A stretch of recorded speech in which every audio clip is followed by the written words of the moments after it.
Okay, this is my quickie tip for sewing around corners on an overlocker. Hey guys, Chantel Bancroft here. I'm about to sew up some masks today, and I am using my overlocker to sew my masks. So one of the common problems that I have before I came up with this little strategy, this little cheat, is that cutting around corners was always really super difficult on the overlocker, because unlike the sewing machine, putting your needle in and turning, not that simple on here, right? Very different to a sewing machine. So this is my tip. If you have a corner or a round edge, let me show you a round edge. If you have a round edge that you are sewing, so if you're going round a corner that is super difficult, this is my cookie tip. And wherever there's a corner, this is what I do. Take a piece of chalk and mark out the seam allowance, just where the corners are, okay? Chalk, I like to use contrasting chalk. And I've crossed over those 2 points so it acts like an axis. Okay, you can see it a little bit more clearly here. Just mark out your seam allowance. So the seam allowance is 1 centimeter. And then I'm going to stitch over all of that and use it as a guide.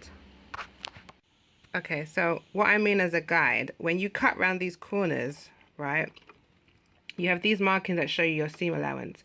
But when the material gets underneath the knife, you can't quite line up your seam allowance, especially around something like this that has quite a sharp corner like that.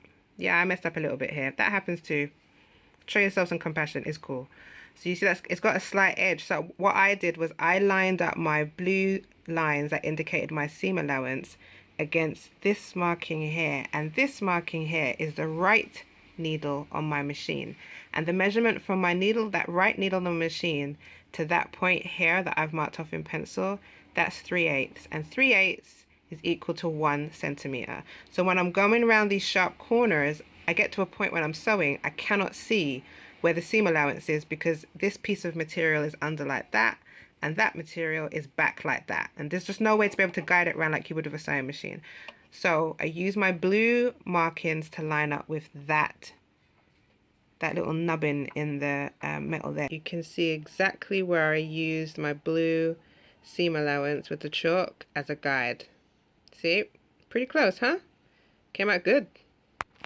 It works, yo. It's a cheat, but that shit works. That's how you do it.